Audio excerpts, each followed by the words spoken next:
ANM ನ್ಯೂಸ್ಗೆ ಸ್ವಾಗತ. ಚಿಂತಾಮಣಿಯ ಪ್ರಕೃತಿಯ ಮಡಿಲಲ್ಲಿ ಜಾಗತಿಕ ದೃಷ್ಟಿಕೋನದಿಂದ ಮಕ್ಕಳಿಗಾಗಿ ಗುಣಮಟ್ಟದ ಶಿಕ್ಷಣ, ಆತ್ಮವಿಶ್ವಾಸ ಮತ್ತು ಮೌಲ್ಯಗಳನ್ನು ಹೊಂದಿಸಲು ಸ್ಥಾಪನೆಗೊಂಡಿರುವ ಅತ್ಯಾಧುನಿಕ ವಿನ್ಯಾಸಮಯ ಶಾಲೆ ಶಾಕ್ಯ ಗ್ಲೋಬಲ್ ಅಕಾಡೆಮಿ. ಅಂತಾರಾಷ್ಟ್ರೀಯ ಮಟ್ಟದ ಪಠ್ಯಕ್ರಮ, ಸ್ಮಾರ್ಟ್ ಕ್ಲಾಸ್ ರೂಮ್ಗಳು, ಅನುಭವ ಸಂಪನ್ನ ಶಿಕ್ಷಕರು ಮತ್ತು ಆಧುನಿಕ ಕಲಿಕಾ ವಿಧಾನಗಳು. ಪ್ರತಿಯೊಂದು ಮಗು ವಿಭಿನ್ನ. ಆ ವಿಭಿನ್ನತೆಯನ್ನು ಗೌರವಿಸದೆ ನಮ್ಮ ಶಾಲೆಯ ನಿಜವಾದ ಅರ್ಥಪೂರ್ಣ ಶಿಕ್ಷಣ, ವಿದ್ಯಾರ್ಥಿಗಳ ಚಿಂತನೆ, ಸಂಶೋಧನೆ ಮತ್ತು ಸಂವಹನ ಕೌಶಲ್ಯಗಳಿಗೆ ಪ್ರೋತ್ಸಾಹ, ನವೀನ ತಂತ್ರಜ್ಞಾನದ ಅರಿವು ಮೂಡಿಸಲು ರೋಬೋಟಿಕ್ಸ್ ಮತ್ತು ಇನೋವೇಷನ್ ಝೋನ್, ಶಿಕ್ಷಣ ಜೊತೆಗೆ ಕ್ರೀಡೆ, ಕಲೆ, ಸೃಜನಶೀಲತೆ ಮತ್ತು ನಾಯಕತ್ವದ ಸಮಗ್ರ ಬೆಳವಣಿಗೆಗೆ ಆದ್ಯತೆ. 2026-27 ಶೈಕ್ಷಣಿಕ ವರ್ಷದ ದಾಖಲಾತಿ ಸಹ ಆರಂಭವಾಗಿದೆ. ಮಾಂಟೆಸರಿಯಿಂದ 9ನೇ ತರಗತಿವರೆಗೆ ಪ್ರವೇಶ ಲಭ್ಯ.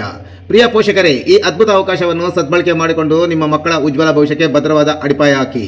ಇನ್ನು ಸಂಪರ್ಕಿಸಿ ಶಾಕ್ಯ ಗ್ಲೋಬಲ್ ಅಕಾಡೆಮಿ, ಕಾಡು ಮಲ್ಲೇಶ್ವರ ಬೆಟ್ಟದ ರಸ್ತೆ, ಗಂಗಾನಗರ ಹತ್ತಿರ, ಚಿಂತಾಮಣಿ. ಮೊಬೈಲ್ ಸಂಖ್ಯೆ 9740409616 ಮತ್ತು 7795845995. ನಿಮ್ಗೆಲ್ಲರಿಗೂ ಗೊತ್ತಿದೆ, ಇವತ್ತು ರಸ್ತೆಯಲ್ಲಿ ಯಾವ ರೀತಿ ನಾವು ಚೆನ್ನಾಗಿ ವಾಹನ ಓಡಿಸ್ಬೇಕಂತ ಗೊತ್ತಿದೆ. ಆದರೂ ಈ ಒಂದು ಕಾರ್ಯಕ್ರಮನ ಯಾಕೆ ಮಾಡ್ತಾ ಇದ್ದೀವಿ ಎಲ್ರಿಗೂ ಗೊತ್ತಿದೆ, ಹೌದು. ಆದರೆ ಯಾವ ರೀತಿ ನಾವು ಹೋಗಬೇಕು, ಎಷ್ಟು ವೇಗವಾಗಿ ಹೋಗಬೇಕು, ಎಷ್ಟು ನಿಧಾನವಾಗಿ ಎಲ್ಲಿ ಯಾವ್ಯಾವ ಸ್ಥಳದಲ್ಲಿ ನಾವು ಹೇಗೆ ಹೋಗಬೇಕು ಅಂತ ಗೊತ್ತಿಲ್ಲ. ಫಾರ್ ಎಕ್ಸಾಂಪಲ್, ನಾನು ನನ್ನ ಒಂದು 4 ವೀಲರನ್ನು ಓಡಿಸ್ಬೇಕಾದ್ರೆ ಕರೆಕ್ಟಾಗಿ ನಾನು ಹೋಗ್ತಾ ಇದ್ದೀನಿ. ಟರ್ನಿಂಗಲ್ಲಿ ಯಾರೋ ಆಟೋದವ್ರು ಸಡನ್ನಾಗಿ ಬಂದ್ಬಿಟ್ರು.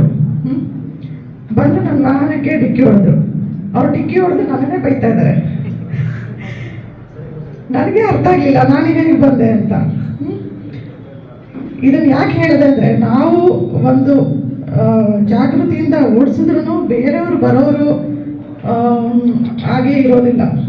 ಸೊ ಈ ಒಂದು ನಾವೇನು ಕಲಿತೀವಿ ಇದರಿಂದ, ನಾವು ಎಷ್ಟೇ ಹುಷಾರಾಗಿ ಓಡ್ತಿದ್ರು ಇನ್ನೂ ಹುಷಾರಾಗಿ ಓಡಿಸ್ಬೇಕು ಅಂತ ಅಲ್ವಾ? ನನ್ಗೆ ಗೊತ್ತಿದೆ, ನಾವು ಸ್ಟೂಡೆಂಟ್ಸ್ ಆಗಿದ್ದಾಗ ಹೇಗೆ ನಾವು ನಮ್ಮದು 2 ವೀಲರ್ ಇಲ್ಲ ತೊಗೊಂಡೋಗ್ಬೇಕಂದ್ರೆ ಎಷ್ಟು ತಂದೆ ತಾಯಿ ಇಲ್ಲದೆ ಇರೋವಾಗ ಅವಾಗೆಲ್ಲ ಓಡಿಸಿದ್ದೀವಿ ಅಂತ ನನಗೂ ಗೊತ್ತಿದೆ. ಸುಮಾರದಿಂದ ಬಿದ್ದು ಪೆಟ್ಟು ಮಾಡ್ಕೊಂಡು ಇದ್ದೀವಿ. ಅವಾಗ ನಮಗೆ ಗೊತ್ತಿರಲಿಲ್ಲ, ಯಾಕೆಂದರೆ ಅದು ಕಲಿಬೇಕಾಗಿದೆ. ಎಲ್ಲರಿಗೂ ಆಸೆ ಇರುತ್ತೆ, ನಾವು ವಾಹನ ಓಡಿಸ್ಬೇಕು, ಎಲ್ಲರ ರೀತಿಯಲ್ಲಿ ನಾವು ರೋಡಲ್ಲೆಲ್ಲ ಹೋಗ್ಬೇಕು ಅಂತ ಎಲ್ಲ ಇರುತ್ತೆ. ಆದರೆ ಆ ಸಂದರ್ಭದಲ್ಲಿ ನಮಗೇನೂ ಗೊತ್ತಿರಲ್ಲ, ಏನಾಗತ್ತೆ, ಅದರಿಂದ ಎಷ್ಟು ಸಮಸ್ಯೆಗಳಾಗ್ತವೆ.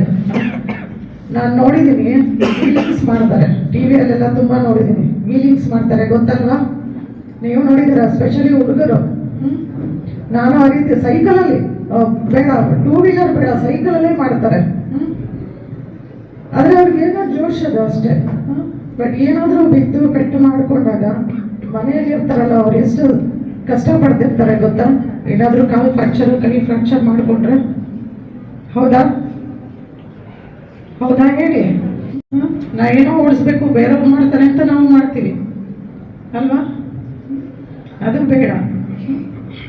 ಸೊ ಅದು ಒಂದು ಜಾಗೃತಿ ಕಾರ್ಯಕ್ರಮನ ಇವತ್ತು ನಾವು ಹಮ್ಮಿಕೊಂಡಿದ್ದೇವೆ.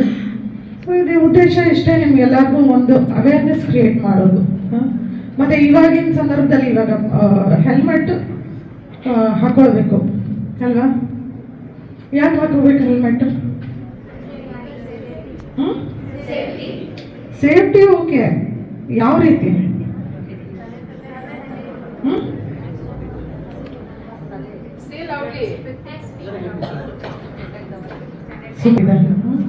ಒಂದು ಸಣ್ಣ ಪೆಟ್ಟಾದ್ರೂ ನಮ್ಮ ತಲೆಗೆ ಯಾವುದು ಪಾರ್ಟ್ಸ್ ವರ್ಕ್ ಆಗಲ್ಲ, ಹೌದಾ? ಒಂದು ಸಣ್ಣ ಪೆಟ್ಟು ಸಾಕು. ಅದೇ ಒಂದು ಹೆಲ್ಮೆಟ್ ಒಂದು 100-150 ರೂಪಾಯಿ ಇರುತ್ತೆ. ಹಾಕೊಂಡ್ರೆ ಅಲ್ವಾ? ಹಾಕೊಳ್ತೀರಾ ಇನ್ನು ಎಲ್ಲರೂ?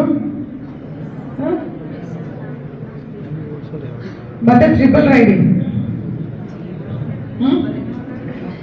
ನಮ್ಮ ಪೊಲೀಸರಿಗೆ ಪಾಪ ಅದೇ ಕೆಲಸ ಆಗಿರುತ್ತೆ. ದಿನನಿತ್ಯ ರೋಡಲ್ಲಿ ನಿಂತ್ಕೊಂಡು ಯಾರ್ಯಾರು ಹೆಲ್ಮೆಟ್ ಹಾಕಿಲ್ಲ, ಅದೇ ನೀವು ಕರೆಕ್ಟಾಗಿ ಹೋದ್ರೆ ಅವ್ರಿಗೂ ಕೆಲಸ ಕಡಿಮೆ ಆಗತ್ತೆ ಅಲ್ಲ? ಆದರೂ ಮಾಡಲ್ಲ. ನಮಗೆ ಗೊತ್ತಿದೆ, ಕಾಷನ್ ಅಂತ ಇರುತ್ತೆ, ಡೇಂಜರ್ ಅಂತ ಬೋರ್ಡ್ ಇರುತ್ತೆ, ಕರ್ವ್ ಇರುತ್ತೆ. ಆದರೂ ನಾವು ಸ್ಲೋ ಆಗಿ ಹೋಗಲ್ಲ, ಹೆಲ್ಮೆಟ್ ಹಾಕಲ್ಲ. ಅದು ಇವಾಗ ಒಂದು ಫ್ಯಾಷನ್ ಆಗ್ಬಿಟ್ಟಿದೆ ಹೆಲ್ಮೆಟ್ ಹಾಕದೇ ಇರೋದು ಹುಡುಗರಿಗೆ. ಏನೋ ಕೂದಲು ಇರಲ್ಲ, ಕೂದಲೆಲ್ಲ ಹೊಟ್ಟೋಗ್ಬಿಟ್ಟಿರ್ತಾ ಇರ್ತ, ಕೂದಲೇ ಹೋದ್ರೆ ಹೋಯ್ತು, ತಲೆ ಉಳ್ಕೊಂಡಲ್ಲ ಅಲ್ವಾ. ಮೊನ್ನೆ ಇನ್ನೊಂದು ಎಕ್ಸಾಂಪಲ್ ಯಾರೋ ತುಂಬಾ ವೇಗವಾಗಿ ಹೋಗ್ತಾ ಇದ್ರು, ಇಬ್ರು ಟೂ ವೀಲರ್ ಅಲ್ಲೇ ಹೋಗ್ತಾ ಇದ್ರು. ತುಂಬಾ ಫಾಸ್ಟಿಗೆ ಓವರ್ಟೇಕ್ ಮಾಡ್ದ ಒಬ್ಬ. ಯಾವಾಗ ಹೇಳ್ತಾರೆ ಇನ್ನೊಬ್ರು, ಯಾಕೋ ನಿಧಾನಕ್ಕೆ ಹೋಗಕ್ಕಾಗಲ್ವ ಅಂತ. ಏನ್ ನಿಮ್ಮ ಅಪ್ಪಂದ ರೋಡು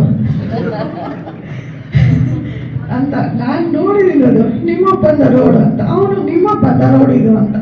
ಏನಿದು ಹೋಗಿ ಬಿದ್ದಾಗ ಗೊತ್ತಾಗತ್ತೆ ಯಾರಪ್ಪಂದು ಅಂತ ರೋಡ್ ಅಲ್ವಾ. ಅದು ಬೇಡ. ನಾವು ನಿಧಾನವಾಗಿ ಚಲಿಸಿದ್ರೆ, ನಮ್ಮ ಸುರಕ್ಷತೆಯನ್ನ ನಾವು ನೋಡ್ಕೊಂಡ್ರೆ ಮನೆಯಲ್ಲಿ ಎಲ್ಲರೂ ಸಂತೋಷವಾಗಿರ್ತಾರೆ.